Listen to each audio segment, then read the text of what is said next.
kopesa nzoto bilenge koma na kati ya motema na yo.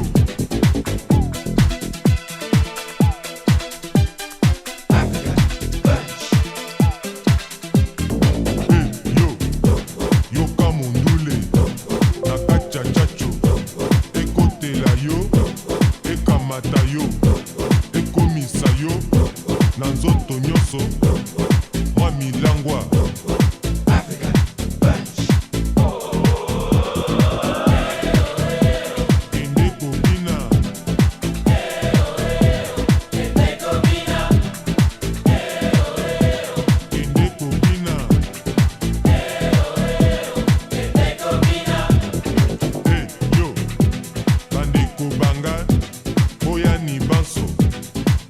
Simbana, tolingana, tosakana, toyokana, oyo ndelengi